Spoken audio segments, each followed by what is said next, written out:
우리는 지난주에 요한계시록 4장을 함께 살펴보면서 우리가 땅에서 살아가는 그런 존재이지만 결코 땅을 바라보며 살아가는 존재가 되어서는 안 된다고 함께 말씀을 나눴습니다.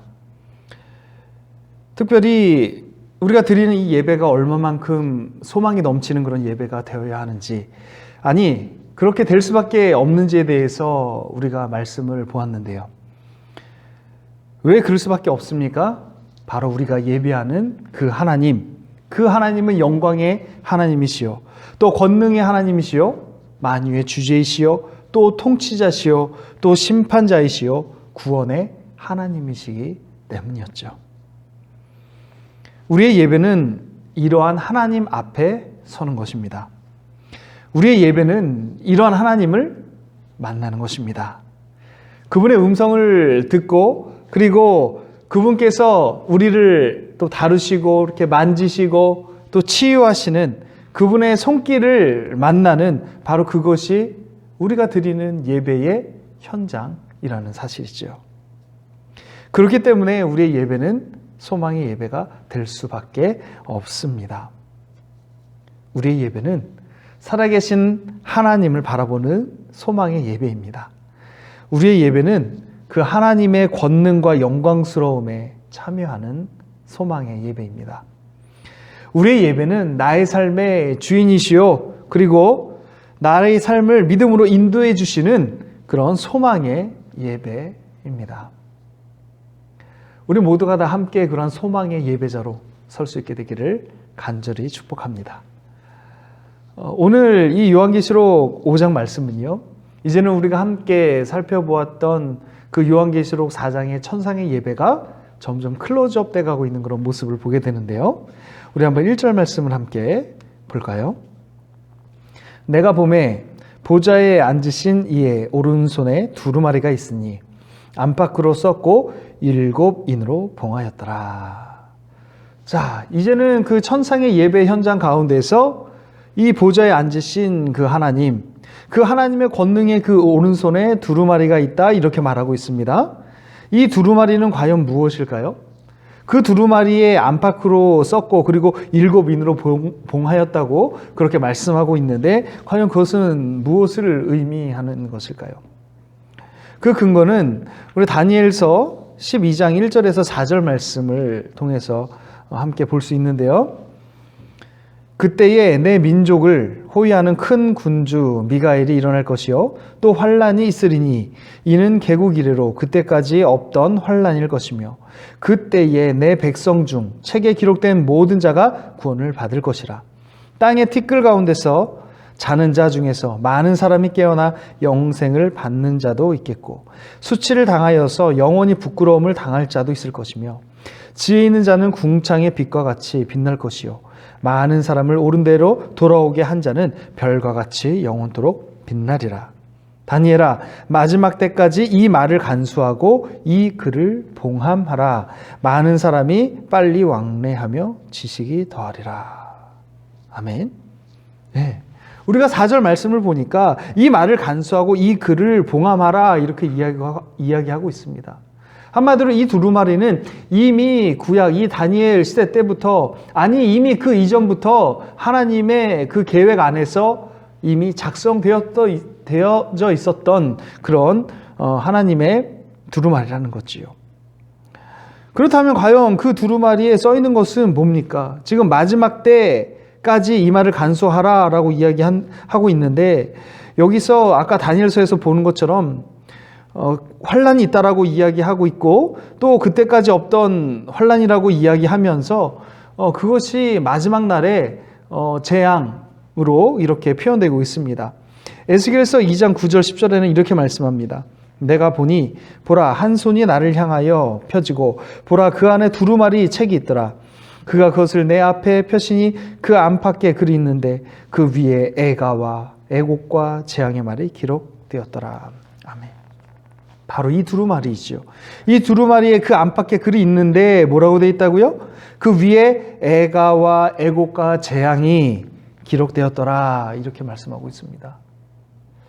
그렇다면 과연 이 애가, 애곡, 재앙은 무엇을 의미합니까?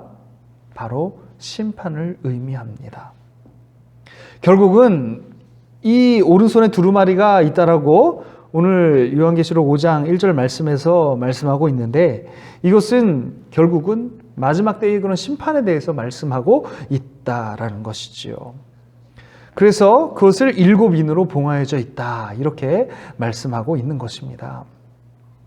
특별히 이 심판을 이야기하면서 우리는 이 계시록에서 심판을 나타내는 그런 여러 가지 표현들을 보게 됩니다. 바로 7인, 7나팔, 그리고 7대접 심판이라고 우리가 이렇게 이야기를 하는데, 여기서 두 가지 관점이 있어요. 그것은 뭐냐면 연대기적 관점으로 보는 것입니다. 7인, 그 다음 7나팔, 이 7대접이 시간의 순서에 따라서 일어난 일이다, 이렇게 해석하는 것이 있고요. 또 하나는 이 7인과 7나팔 그리고 7대접의 이 심판의 사건이 표현은 다르게 돼 있지만 각자 같은 속성을 가지고 있는 그 심판의 어떤 병행 구조를 이루고 있다라고 보고 있는데, 사실은 현재 많은 그런 성경학자들, 신학자들은 이것을 병행 구조로 보고 있습니다. 한마디로 시간에 따라서 다른 심판들이 아니라 동일한 심판으로 보고 있는 것이죠. 그래서 신천지 같은 경우에는 이것을 시간적으로 해석을 합니다. 우리가 앞으로도 쭉 함께 보겠지만 앞으로 나오는 그런 심판의 모습을 우리가 함께 살펴보면서 그것이 연대기적으로 설명을 했을 때 어떤 문제들이 있는지에 대해서는 앞으로 우리가 한번 말씀을 함께 또 나누면서 말씀을 드리도록 하겠습니다. 그렇습니다. 이렇게 오른손에 하나님의 그 심판의 두루마리, 오른손은 권능을 나타내지요. 그것은 반드시 하나님께서 행하시고 또 하나님의 그 권세, 그 권능으로 반드시 이루실 그런 심판을 의미를 합니다. 그런데 문제가 있습니다. 우리 한번 2절에서 4절 말씀 함께 보도록 하겠습니다. 2절에서 4절. 또 봄에 힘 있는 천사가 그 음성으로 외치기를, 누가 그 두루마리를 펴며 그 인을 떼기에 합당하냐 하나, 하늘 위에나 땅 위에나 땅 아래에 능히 그 두루마리를 펴거나 보거나 할 자가 없더라. 그 두루마리를 펴거나 보거나 하기에 합당한 자가 보이지 아니하기로 내가 크게 울었더니. 아멘. 문제가 있습니다. 그것은 뭡니까? 이제는 이 땅 가운데에 예수 그리스도를 믿는다는 그 이유만으로 받는 여러 가지 그런 핍박들, 그리고 여러 가지 환난과 어려움들 가운데서 이제는 그 하나님의 놀라우신 그 심판을 기다리면서 그것을 소망 삼고 바라보고 있던 이 사도 요한, 그리고 그 당시에 이 교회들에게 이것을 열 자가 없다라는 것은 어찌 보면 굉장히 슬픈 일이 아닐 수 없습니다. 분명히 하나님께서 구원 그리고 심판에 대한 그런 메시지를 손에 쥐고 계신데, 문제는 그 메시지를 전하고 그 메시지를 실행하고 그 메시지를 이행할 수 있는 그런 사람이 없다라고 지금 이렇게 이야기하고 있는 것입니다. 하지만 오늘 본문의 5절 말씀에서 이렇게 말씀합니다. 장로 중에 한 사람이 내게 말하되 울지 말라. 유대 지파의 사자 다윗의 뿌리가 이겼으니 그 두루마리와 7인을 떼시라 하더라. 이 사도 요한이 울고 있는 가운데에 장로 중에 한 사람이 울지 마라. 그 봉인된 7인을 떼실 분이 계시다. 이렇게 지금 소망의 메시지를 전해주고 있는 것입니다. 우리는 이 말씀 앞에서 먼저 이 사도 요한의 울음을 우리는 바라볼 필요가 있습니다. 이 사도 요한이 울었던 이유가 무엇일까요? 단순히 주님께서 심판을 약속하시고 그 심판이 언제 주어지게 될지, 그리고 어떻게 일어날지, 그리고 그것이 어떻게 실행이 될지 거기에 대해서 알지 못하기 때문에 그것 때문에 울었을까요? 그것은 아닐 것입니다. 그 마음 가운데는 영혼을 향한 이 사도 요한의 마음, 그리고 교회를 향한 그 안타까움과 긍휼의 마음이 있었기 때문에 그러한 눈물을 보였을 것이라고 믿습니다. 그렇습니다. 우리에게도 이와 동일한 눈물이 우리 안에 흘러 넘쳐야 될 줄 믿습니다. 그것은 뭡니까? 비록 우리가 이 땅 가운데 살아가지만, 우리가 믿음을 가지고 살아가지만 그러면서 겪게 되는 그런 여러 가지 환난, 어려움들, 그리고 이 땅은 아니지만 여러 중동 지역들과 지금 북한과 또 자유함 없이 그렇게 목숨을 걸고 예배를 드리고 있는 그런 성도들이 아직도 있고요. 자유롭게 찬송 부르지 못하고 하나님 앞에 예배하지 못하는 그런 많은 이들이 있습니다. 뿐만 아니라 아직도 소망 없이 예수 그리스도라는 그 소망을 붙들지 못해서 이 세상 가운데 수많은 짐과 고뇌와 여러 가지 아픔들을 짊어 살아가고 있는 많은 영혼들이 있습니다. 우리가 그러한 영혼들을 바라볼 때에 주님께서 그들을 어떻게 바라보실지 우리가 그것을 깨닫는다고 한다면 이 사도 요한이 흘렸던 눈물이 우리의 눈물이 될 줄로 믿습니다. 이제는 한국 교회가 너무나 죄악이 관영하고 마지막 때를 바라보고 있는 지금 이 상황 가운데서 우리가 눈물을 흘려 기도해야 될 줄 믿습니다. 이 나라를 위해서, 그리고 우리 다음 세대를 위해서, 그리고 지금도 여러 가지 핍박과 어려움 가운데 있는 그리스도인들을 위해서, 그리고 예수 그리스도를 알지 못하고 죽어가는 그 영혼들을 위해서 우리는 눈물을 흘려야 될 줄 믿습니다. 그렇습니다. 이제는 이 장로 중에 한 사람이 그 7인을 떼실 수 있는 그 분이 누구인지에 대해서 이제는 드디어 6절, 7절에서 명확하게 나타내고 있습니다. 6절, 7절 말씀 함께 보겠습니다. 내가 또 보니 보좌와 내 생물과 장로들 사이에 한 어린 양이 서 있는데 일찍이 죽임을 당한 것 같더라. 그에게 7뿔과 7눈이 있으니 이 눈들은 온 땅에 보내심을 받은 하나님의 7영이더라. 그 어린 양이 나와서 보좌에 앉으신 이의 오른손에서 두루마리를 취하시니라. 아멘. 오늘 이 두루마리를 취하시는 분을 누구로 말씀하고 있습니까? 바로 그 어린 양, 보좌에 앉으신 이의 오른손에서 두루마리를 취하신 이는 바로 예수 그리스도임을 분명하게 말씀하고 있습니다. 그렇습니다. 이제는 예수 그리스도께서 십자가에서 그렇게 무기력하게 조롱당하시고 채찍질과 또 고난과 십자가에 못 박혀 돌아가시는 그런 무기력한 모습이 아니라 이제는 심판주로서, 이제는 구원자로서 그 권능을 가지고 우리에게 다시 한번 소망을 주시는 그 주님으로 오늘 나타나고 있습니다. 어떻게 말씀하고 있습니까? 그에게 7뿔과 7눈이 있다 이렇게 말씀합니다. 7뿔은 무엇입니까? 권능을 상징합니다. 권세를 상징하지요. 이것은 그 심판을 능히 행하실 수 있는 능력이 있으신 분, 그 권세를 가지신 분을 말씀합니다. 그리고 7눈은 무엇을 이야기합니까? 바로 7영, 하나님의 7영, 성령을 의미합니다. 성령은 무엇을 의미합니까? 바로 꿰뚫어 볼 수 있는 눈, 그리고 모든 것을 실행하고 모든 것을 이뤄 가실 수 있는 그런 성령의 능력을 의미합니다. 자, 그러면 그 두루마리를 취하시는 예수 그리스도, 그 앞에서 우리의 예배는 어떠해야 하는가? 8절 말씀에서 이 24장로들이 어떻게 예배하는지를 말씀하고 있습니다. 우리 한번 볼까요? 8절 말씀 보겠습니다. 그 두루마리를 취하심에 네 생물과 24장로들이 그 어린 양 앞에 엎드려 각각 검은고와 향이 가득한 금 대접을 가졌으니 이 향은 성도의 기도들이라. 아멘. 우리가 예배 가운데 결코 잊어서는 안 되는 것, 그것이 무엇입니까? 바로 하나님 앞에, 그리고 주님 앞에 올려드리는 기도인 줄 믿습니다. 우리가 주님 앞에 많은 것들을 드립니다. 예배 때 봉헌도 하고요. 그리고 교회에 우리가 함께 모여서 수고하고 헌신하고 봉사하며 우리의 믿음을 드리기도 하고요. 하나님 앞에 드리는 것이 굉장히 많은데 그 모든 것들 중에서 우리 주님께서 분명하게 받으시는 것이 있습니다.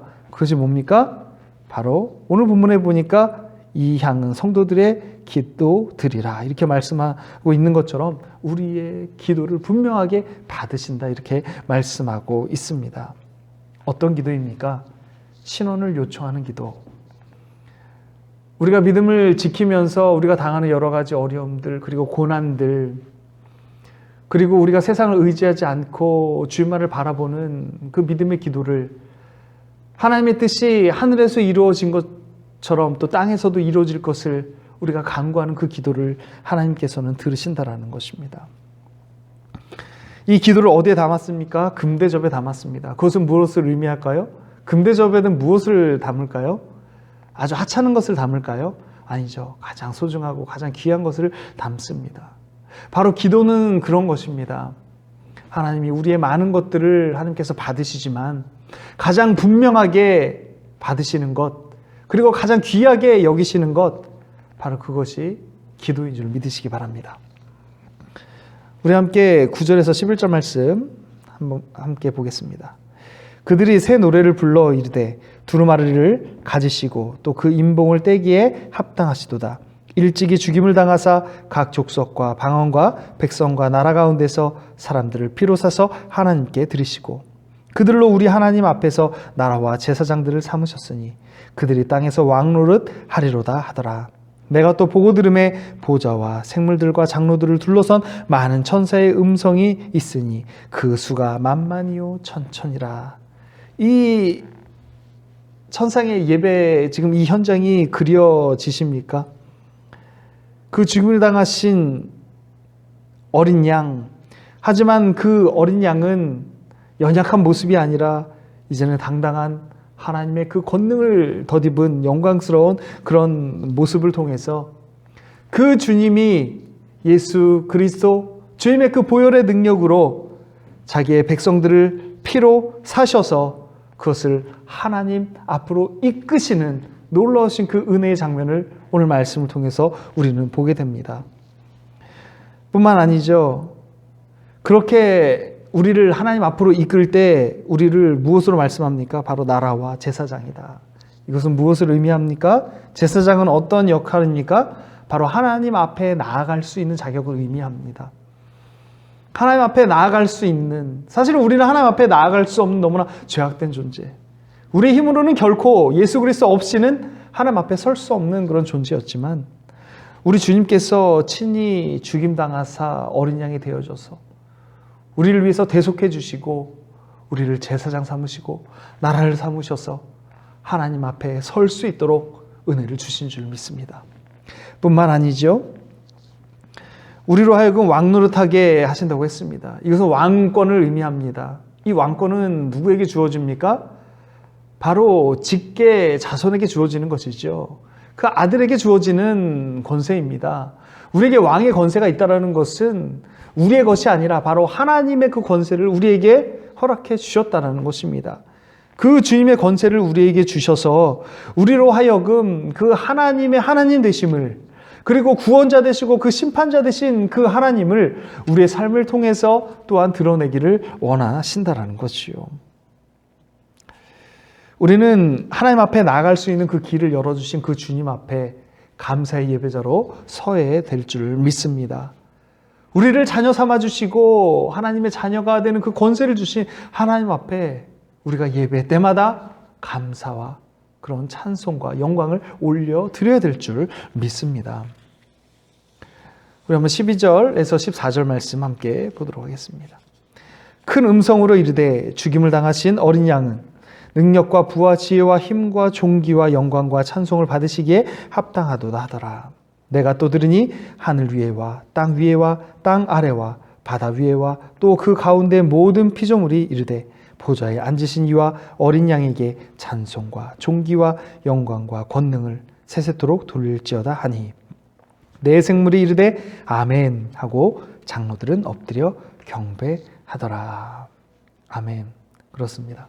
온전히 예수 그리스도께서 그 죽임당하신 어린 양께서 높임을 받으시고 찬송을 받으시는 그 장면을 우리는 계속해서 보고 있습니다. 그렇다면 우리가 드리는 이 예배 가운데 우리가 집중하고 있는 것은 무엇입니까? 우리는 좋은 예배 환경을 사실은 원합니다. 좋은 반주자와 그리고 좋은 하나님을 예배하기 좋은 적합한 그런 예배 환경들, 그리고 건물들, 우리는 이런 것들을 생각합니다. 그리고 좋은 설교자, 그리고 은혜로운 찬양, 우리는 이러한 예배의 여러 구조들을, 형식들을 생각할 수 있지만 사실은 그것보다 가장 중요한 것은 바로 우리가 드려질 이 예배의 주인공이 누구냐 이거죠. 그것은 예수 그리스도. 우리가 집중해야 되는 것은 그 어떤 것도 아니고 온전히 우리의 심판자, 그리고 우리의 구원자 되신 그 예수 그리스도 어린 양께 시선을 집중해야 될 줄 믿습니다. 우리는 과연 무엇을 예배하고 있습니까? 우리가 예배 때 만나는 그 주님은 어떤 주님이십니까? 우리가 원하는 주님의 모습, 우리가 예배 때에 나와서 우리가 은혜를 받았다. 우리가 은혜 받은 것은 무엇입니까? 우리의 기도에 응답하시는 그 순간, 그리고 우리의 어떤 삶의 어려운 문제들이 해결되는 그런 순간이 아니라 온전히 나를 사랑하셔서 기꺼이 자신의 모든 것을 내어주셨던 그 어린 양 예수 그리스도를 우리가 바라볼 때 바로 그 주님을 예배하는 그것이 우리에게 가장 귀한 것인 줄 믿습니다. 우리는 오늘 이 요한계시록 5장에서 나타나는 그런 주님보다는 나의 삶에 유익이 되고 나의 삶에 도움이 되고 은혜가 되고 나의 삶에 감동이 되는 그러한 주님을 우리가 원할 때가 많지만 사실은 그 보좌에 앉으신 어린 양 그 예수, 우리가 그 분을 바라보며 예배하는 것만으로도 충분한 줄 믿습니다. 왜 그렇습니까? 죽임당하신 어린 양, 그 안에는 무엇이 들어있습니까? 그 안에는 무엇을 의미하고 있습니까? 바로 우리를 향한 사랑, 그리고 우리를 위해서 그 구원을 절대 포기하지 않으시고 그 구원을 절대로 지체하지 아니하시는 그런 놀라운 주님의 사랑을 우리가 그 어린 양 예수 그리스도 안에서 우리는 발견할 수 있지 않습니까?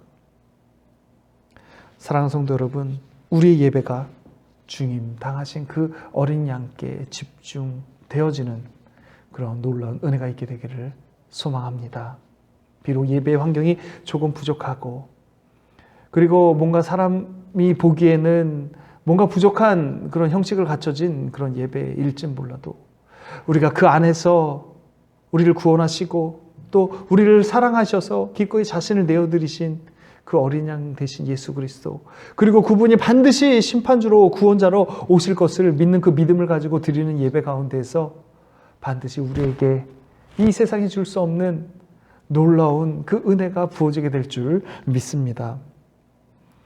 또한 우리가 이 어린 양을 바라보며 그분께 집중하며 드리는 예배 가운데서 또 하나 생각해야 될 것은 바로 오늘 우리가 본문에서 함께 보았던 이 어린 양을 7불과 또 7영이라고 우리가 이렇게 말씀을 들었는데 그것은 아까 말씀드렸듯이 권능 그리고 심판의 권세를 의미합니다. 이것이 왜 중요할까요? 우리는 너무나 우리 스스로가 심판자이길 원할 때가 많습니다. 하나님의 권능이 꼭 나의 권능처럼 그렇게 그것을 누리고 사용하기를 원할 때가 많다라는 것입니다. 하지만 우리가 그러한 예배자가 된다고 한다면 그 주님의 권능이 내 권능으로 착각을 하고 또 우리 스스로가 판단하고 우리 스스로가 심판자의 그 자리에 섰을 때 우리의 예배 자리에서 예수 그리스도는 점점 더 사그러들 수밖에 없습니다.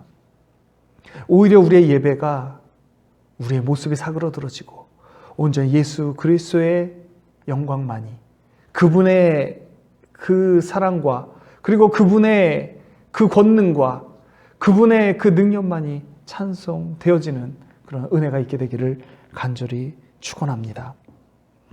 사랑하는 성도 여러분, 여전히 우리에게 하나님께서는 소망의 예배로 초청하고 계십니다. 여전히 예수 그리스도를 바라보게 하심으로 말미암아 우리에게 이 세상과 비교할 수 없는 그런 놀라운 축복을 부어주시기를 원하고 계십니다. 우리에게 소망을 주시기를 원하시고 우리에게 힘과 용기와 능력을 주시기를 원하십니다. 이제는 우리가 동일하게 오늘 이 계시록 5장에서 함께 하나님을 찬양했던 이 24장로들 그리고 그 수많은 천사들의 모습과 같이 우리의 예배도 예수 그리스도를 바라보는 온전한 예배가 될 수 있게 되기를 간절히 소망합니다. 비록 여전히 우리가 예배드리는 현장 가운데 우리 안에 상처가 있고 또 우리 안에 낙심이 있고 우리 안에 어려움이 있을지라도 우리가 그 예수 그리스도를 바라봄으로 말미암아 우리의 구원자시요 또 우리의 심판자시요 또 우리를 위해서 자신의 모든 것을 내어주신 그 사랑의 주님을 바라보는 그 예배 현장 가운데서 온전히 그 주님의 우리에게 부으시는 그 은혜만으로 충분해지는 그런 귀한 은혜를 누릴 수 있는 저 여러분들 될 수 있게 되기를 간절히 축복합니다. 기도하겠습니다. 살아계신 하나님, 구원을 지체하지 않으시는 그 하나님, 오늘 이 천상의 예배의 그 클로즈업의 현장을 통해서 두루마리를 능히 여실 수 있는 그 예수 그리스도의 권능, 그리고 심판주로 오시는, 구원자로 오시는 그 권능의 예수 그리스도를 우리가 바라봅니다. 하지만 주님, 우리는 예배 때마다 그 주님을 놓칠 때가 너무나 많이 있습니다. 우리 삶의 여러 문제들 때문에, 그리고 우리 안에 있는 여러 상처들 때문에, 그리고 세상의 욕심들 때문에 그렇게 우리는 주님을 놓치고 예배할 때가 많이 있습니다. 때로는 우리 자신을 예배할 때가 있습니다. 주님, 이제는 다시 한번 우리가 예배의 중심이 되신 그 예수 그리스도를 온전히 바라볼 수 있는 하나님의 거룩한 예배자로 설 수 있도록 은혜를 베풀어 주시옵소서. 그렇게 예수를 바라보는 자마다 주님의 그 치유하심을 경험하게 하시고 주님의 그 다스리심과 주님의 그 만지심을 경험하는 놀라운 은혜의 삶이 될 수 있도록 주님 축복하여 주옵소서. 살아계신 예수님의 이름으로 간절히 기도드립니다. 아멘.